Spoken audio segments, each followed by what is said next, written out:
Bonjour, bienvenue à l'enregistrement du culte pour ce dimanche sexagésime, c'est-à-dire il y a à peu près 60 jours avant la fête de la résurrection de notre Seigneur Jésus-Christ.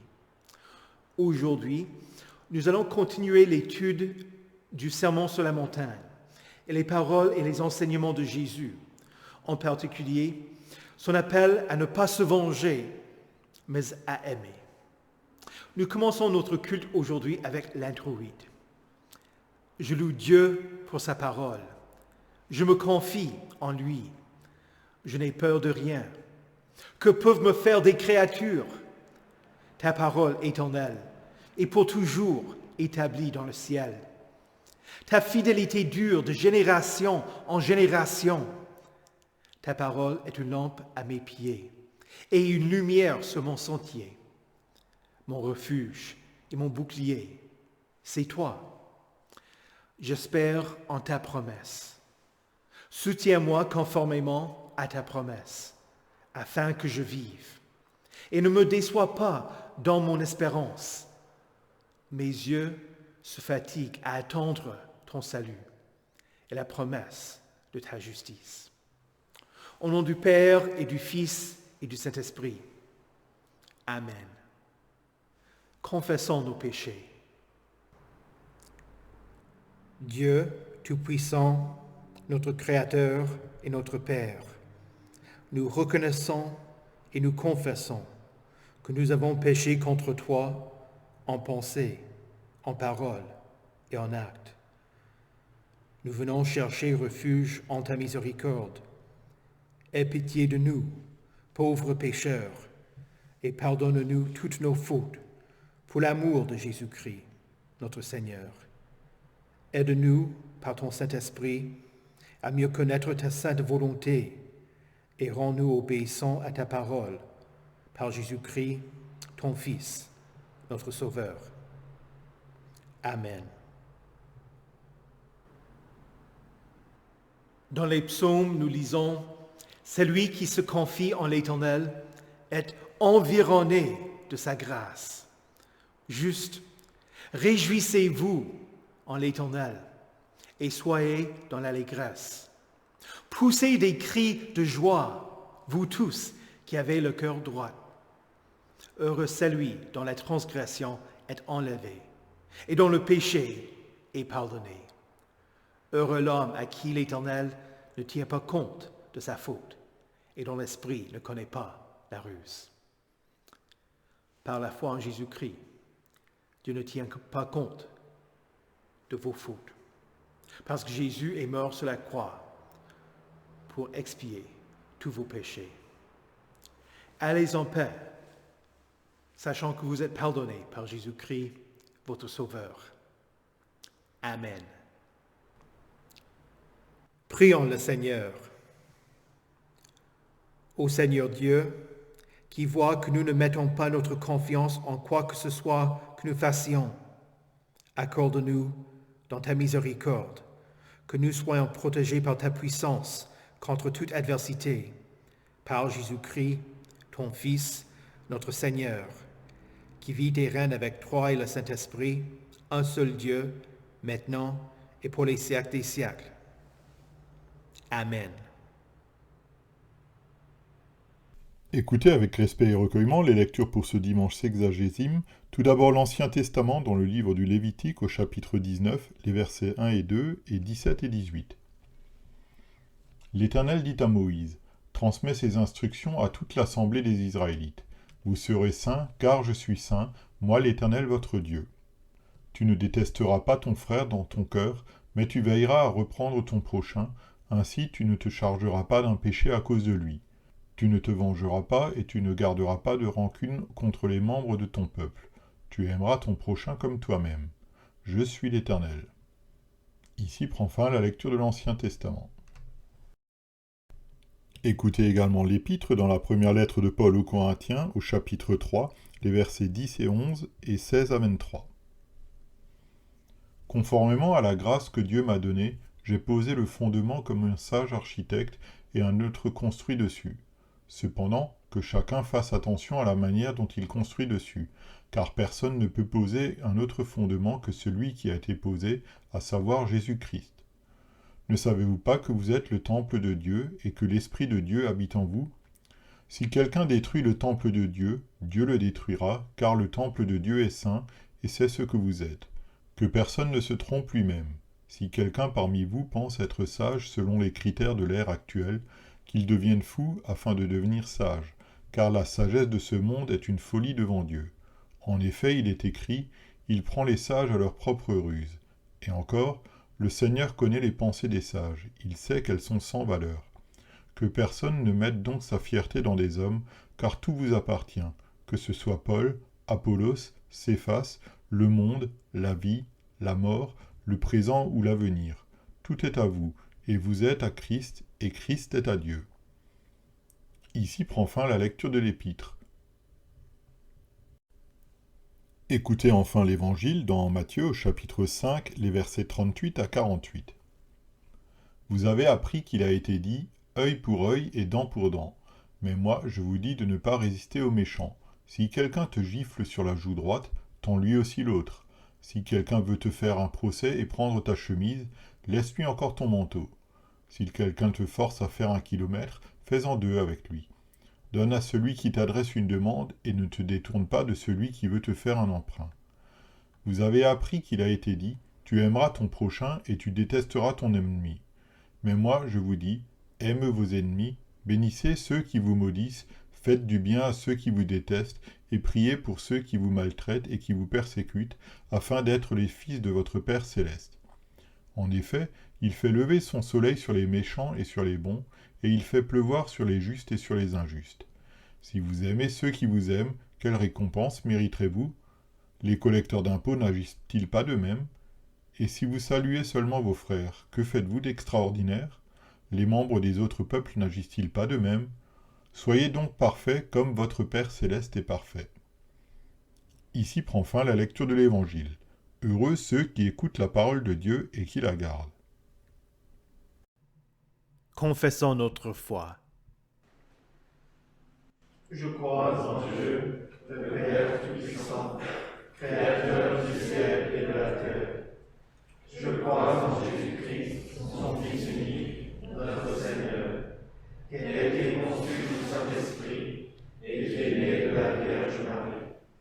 Il a souffert sous Ponce Pilate, il a été crucifié, il est mort, il a été enseveli, il est descendu aux enfers, le 3e jour, il est ressuscité des morts, il est monté au ciel, il siège à la droite de Dieu, le Père Tout-Puissant, et il viendra de là pour juger les vivants et les morts. Je crois au Saint-Esprit, la Sainte Église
Prions.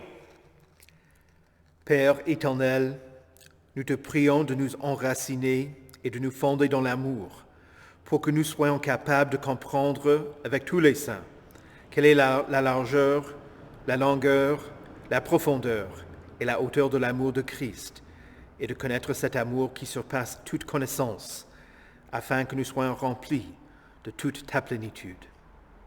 Amen.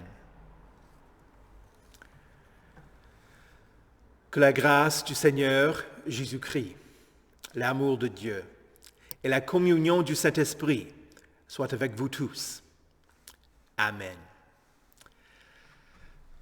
La lecture de l'Évangile choisi pour ce dimanche sexagésime est un extrait du Sermon sur la montagne. Dans ce texte, Jésus parle de la vengeance et de l'amour. Pas l'amour romantique que le monde fête quand il observera la Saint-Valentin cette semaine, mais celui que vous devez avoir même pour celui qui s'oppose à vous, qui vous déteste et qui vous maltraite. Jésus cite la lex talionis, la loi du talion. On la trouve dans l'Ancien Testament après que le Seigneur ait donné les 10 commandements, en Exode chapitre 21 au verset 24. Et elle est répétée dans la Lévitique au chapitre 24, le verset 20, et le Deutéronome au chapitre 19, le verset 21. La plus ancienne citation de ce principe se trouve dans le Code de Hammurabi de Babylone, en 1730, avant Jésus-Christ. Son objectif était de limiter la punition et d'assurer la justice. C'était une façon de dire que si quelqu'un a volé, couper les mains serait excessif. La punition devrait être proportionnelle au mal commis. Gandhi transforma la loi du talion en disant « œil pour œil » et le monde finira aveugle. On pense au conflit entre Israël et les Palestiniens qui se manifeste de temps à autre. Ou on considère la guerre en Irlande du Nord entre 1968 et 1998. Je me souviens qu'on prétendait que c'était une guerre entre les catholiques et les protestants. Mais la vraie motivation pour la majorité des incursions n'était pas la religion. C'était une lutte pour le pouvoir entre ceux qui avaient des ancêtres qui avaient émigré de l'Angleterre et ceux qui étaient d'origine irlandaise. C'était du tribalisme. Avec ce type de pensée, les combattants arrivent au point où ils ne savent plus pourquoi ils luttent, mais seulement qu'il faut attaquer les ennemis. Souvent, ceux qui souffrent d'une grande perte veulent se venger. Dans le Sermon sur la montagne, Jésus ne fait pas référence à la loi du talion comme principe à mettre en pratique. Il l'utilise pour la comparer à son enseignement. Vous avez appris qu'il a été dit œil pour œil et dent pour dent, mais moi, je vous le dis de ne pas résister aux méchants. Si vous prenez au sérieux ce que Jésus dit, vous allez vous rendre compte que c'est impossible. Plusieurs commentaires disent que Jésus emploie un langage hyperbolique. Mais considérons ces paroles. Si quelqu'un te gifle sur la joue, tends-lui aussi l'autre. Dans le premier exemple, vous êtes la victime.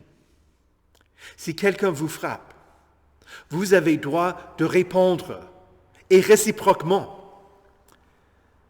Mais Jésus dit de ne pas blesser l'autre, voire même de souffrir davantage. Ou, dans le cas d'un procès. Quand vous êtes déclaré responsable et vous êtes obligé de donner votre chemise, le vêtement le plus près du corps, vous devez offrir aussi le vêtement extérieur. Si vous demandez de faire plus que le minimum, si vous avez fait le mal. Et encore, dans le troisième exemple, vous n'êtes ni innocent, ni le responsable, mais une personne tierce. Les soldats romains pouvaient demander aux gens de porter leur fardeau. Les Israélites les détestaient et n'avaient nulle envie de leur rendre service. Mais Jésus dit d'aller au-delà. Même si vous ne faites pas face à ces situations précises dans votre vie quotidienne, comprenez ce que Jésus attend de son peuple. Il veut que les siens fassent plus qu'on demande d'eux. À quoi est-ce que cela ressemble dans la vie quotidienne? Quand je fais la préparation pour le mariage, je pose la question. Est-ce que vous pensez que le mariage, c'est 50-50? C'est-à-dire que chaque personne fait sa part? Souvent, les couples disent « oui ». Je leur réponds que s'ils se dévouent à moitié à leur relation, elle va faillir. Chaque personne devrait faire de son mieux, 100%. Et ce n'est pas que chaque personne contribue également, mais que chaque personne fasse ce qu'elle peut pour le bien-être du couple et de la famille. Le chrétien comprend l'enseignement de ne pas se venger et d'aimer à travers les souffrances de Christ. Ce n'est pas que Dieu demande quelque chose des chrétiens qui n'étaient pas prêts à faire lui-même. Les soldats ont donné des gifles à Jésus. Ils ont parié pour ses vêtements. Et quand Jésus ne pouvait plus porter la croix jusqu'au calvaire, ils ont obligé Simon de Cyrène de la porter pour lui. Jésus a dépassé ce qui était nécessaire pour le salut de l'humanité. Sa mort rend la loi de rétribution obsolète, car toutes les demandes de justice ont été satisfaites par la mort de Christ.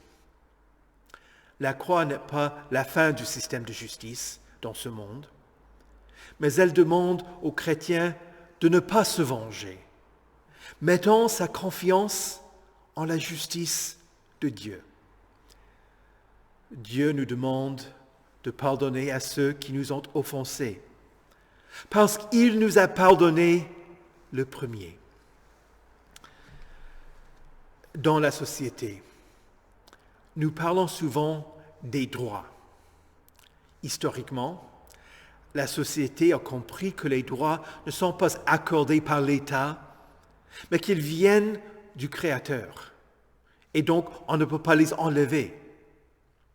Ici en France, la reconnaissance des droits humains a été codifiée pour la première fois en 1789, mais aussi quand elle a ratifié la Déclaration universelle des droits humains.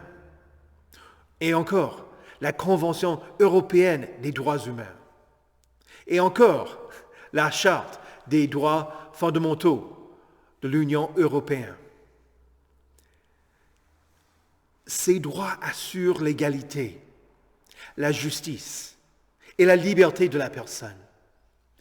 Mais pour vous, en tant que chrétien, la défense des droits ne devrait pas être motivée par égoïsme, mais par le désir de protéger ceux qui n'ont pas la force de se défendre. Combien de personnes se plaignent ou font la grève en disant « J'ai droit à cela !» Et si l'on croit que quelqu'un a transgressé ses droits, il veut que l'autre personne soit punie et qu'elle souffre. Ce que l'apôtre Paul écrit aux Philippiens s'applique aussi bien à notre culture. Tous, en effet, cherchent leurs propres intérêts et non ceux de Jésus-Christ. Philippiens chapitre 2, le verset 21. Mais aux chrétiens, il dit que chacun de vous, au lieu de regarder à ses propres intérêts, regarde aussi à ceux des autres. Jésus ne veut pas promouvoir l'injustice, mais il vous apprend à aller au-delà, à faire plus que ce que l'on vous demande, à agir par un vrai amour chrétien. Comment donc comprendre Jésus quand il dit « Donne à celui qui t'adresse une demande et ne te détourne pas de celui qui veut te faire un emprunt ». Luther l'explique ainsi. Christ ne me dit pas d'offrir mes biens à n'importe quel canaille qui croise mon chemin et à priver ma famille et d'autres qui sont dans le besoin, que je serai obligé d'aider et à souffrir moi-même et devenir ainsi un fardeau pour d'autres. Il ne dit pas que nous devons donner et prêter à tous, mais à celui qui nous supplie, c'est-à-dire à celui qui en a vraiment besoin. Jésus approfondit son explication en faisant la comparaison une deuxième fois. D'autres enseignants disaient « Tu aimeras ton prochain et tu détesteras ton ennemi. » Mais Jésus dit « Aimez vos ennemis, bénissez ceux qui vous maudissent, faites du bien à ceux qui vous détestent, et priez pour ceux qui vous maltraitent et qui vous persécutent. » Encore une fois, des commentaires prétendent que Jésus utilisait un langage hyperbolique, parce que ce qu'il désire nous dépasse. Mais le premier catéchisme chrétien, qui date de la fin du 1er siècle, un livre appelé La Didaché, explique. Mais vous, aimez ceux qui vous haïssent, et vous n'aurez pas d'ennemis. En faisant du bien aux autres, en bénissant ceux qui vous maudissent, en priant pour d'autres, Dieu change votre cœur envers eux. De plus, ceux qui bénéficient de votre bonté peuvent, eux aussi, avoir un changement de cœur. D'abord, envers vous, mais plus important, envers Dieu. Je vous demande, qui avez-vous besoin de pardonner? Qui avez-vous de la difficulté pour l'aimer? Quelqu'un à votre travail qui ne vous apprécie pas? Quelqu'un à l'école qui vous harcèle? Un colocataire? Peut-être que vous avez de la difficulté avec quelqu'un dans votre famille. Un enfant qui ne vous respecte pas, mais qui vous maltraite? Un parent méchant?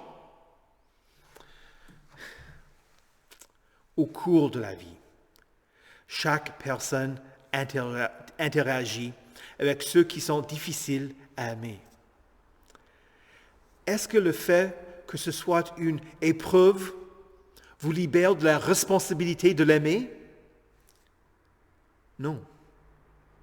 Pourquoi est-ce que Jésus vous demande d'aimer vos ennemis?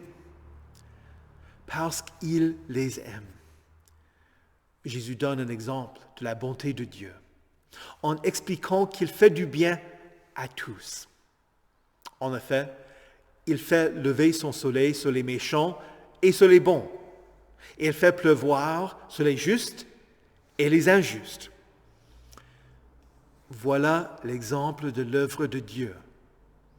Il s'ensuit que les chrétiens devraient agir semblablement. Ce n'est pas un défi, aimer ceux qui vous font du bien, qui vous remboursent, qui sont doux.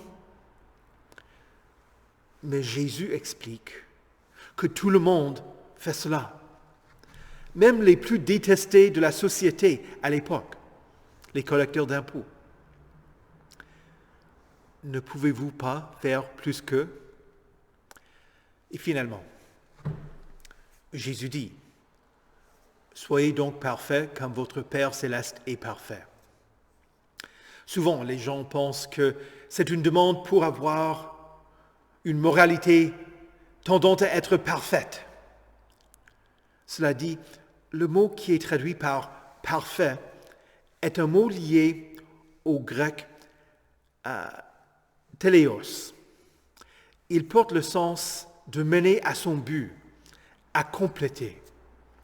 Par ceci, Jésus veut dire que Dieu n'a rien qui n'a pas été résolu. Sa grâce n'est pas conditionnelle. Dieu est parfaitement juste. Tout a été pardonné. Il accueille tout le monde. Aujourd'hui, Jésus vous appelle à être miséricordieux, à ne pas vous venger, à aimer ceux qui n'ont rien à vous offrir, à faire du bien à ceux qui vous maltraitent. Et si vous avez fait le mal, à tout faire pour vous réconcilier et à rembourser la personne. Ce n'est pas en faisant du bien que vous deviendrez parfait. Vous êtes enfant du Père et il vous appelle à un amour auquel il ne manque rien. Il vous appelle à son amour total. Il vous invite à lui par son amour parfait et complet. Au nom de Jésus. Amen. Que la paix de Dieu, qui surpasse toute intelligence, garde vos cœurs et vos esprits en Jésus-Christ pour la vie éternelle. Amen. Prions le Seigneur. Ô Dieu saint, toi qui as dit aux Israélites, « Vous serez saints, car je suis saint, moi, l'Éternel, votre Dieu. » Nous te rendons grâce de ce que tu t'es fait un peuple qui t'appartient, purifié et zélé pour de belles œuvres. Envoie-nous ton Esprit Saint, afin qu'il nous conduise sur tes chemins et nous sanctifie. Ouvre nos oreilles pour que nous ne pensions pas seulement au fait que nous sommes saints par la foi en Christ, mais pour que nos vies reflètent ce que tu nous as appelés à être, saints. Que ton Église soit toujours ton temple, le lieu où tu demeures avec ton peuple. Seigneur, dans ta miséricorde, écoute notre prière. Dieu de paix, tu nous appelles à pardonner et à ne pas nous venger, sachant que tu es le juge de tous, mais aussi que tu as mis en place un système de justice pour protéger les faibles et les innocents. Viens en aide aux victimes de l'injustice et entoure-les de personnes qui peuvent les accompagner et les soulager. Bénis ceux qui votent et ceux qui administrent des lois de cette nation. Donne de la sagesse aux juges pour qu'ils prennent des décisions avec droiture. Protège ceux qui maintiennent l'ordre et la paix, ainsi que ceux qui défendent la nation. Seigneur, dans ta miséricorde, écoute notre prière. Dieu de vérité, toi qui construis l'Église sur le fondement de Christ, donne à chaque chrétien un esprit humble et conduis-les à devenir sages, à mettre leur confiance en toi, plutôt que dans les grands et les puissants. En particulier, nous prions pour les pasteurs de l'Église, afin qu'ils ne se vantent pas, ni encouragent les fidèles à mettre leur confiance en eux, mais que tout ton peuple soit accroché à Jésus seul. Seigneur, dans ta miséricorde, écoute notre prière. Dieu d'amour, nous te louons pour le mariage. Tu dis qu'il devrait être le reflet de l'amour que Christ a pour son Église. Nous demandons que tu bénisses ceux qui entrent dans cet état, afin qu'ils s'aiment et se pardonnent réciproquement, et restent fidèles à leurs vœux. Nous prions également pour le bien-être des enfants qui viennent de l'union conjugale.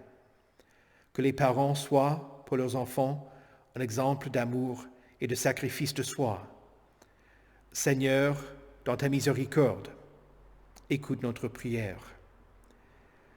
Éternel, nous te sommes reconnaissants pour ton grand amour pour le genre humain. Aide-nous, ton Église, à aimer nos prochains et à rendre service à ceux qui sont en difficulté.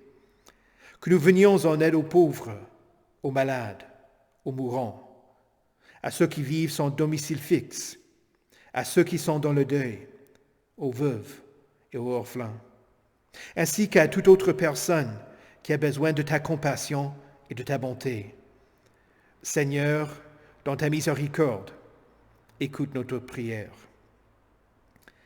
Père céleste, nos paroisses se réunissent pour faire le point sur les aspects administratifs de l'année dernière et pour se préparer pour l'année à venir. Donne-nous d'écouter, de nous exprimer avec sagesse et de travailler ensemble pour le soutien du ministère dans nos communes et pour le bien-être de ton peuple. Seigneur, dans ta miséricorde, écoute notre prière. Seigneur Jésus, conduis-nous à ton royaume et enseigne-nous à prier. Notre Père, qui es aux cieux, que ton nom soit sanctifié, que ton règne vienne, que ta volonté soit faite sur la terre comme au ciel. Donne-nous aujourd'hui notre pain de ce jour. Pardonne-nous nos offenses, comme nous pardonnons aussi à ceux qui nous ont offensés. Et ne nous laisse pas entrer en tentation, mais délivre-nous du mal, car c'est à toi qu'appartiennent le règne, la puissance et la gloire, au siècle des siècles. Amen. Recevez la bénédiction de l'Éternel. Que le Seigneur vous bénisse et vous garde. Que le Seigneur fasse luire sa face sur vous et qu'il vous accorde sa grâce. Que le Seigneur tourne son visage vers vous et qu'il vous donne sa paix. Amen.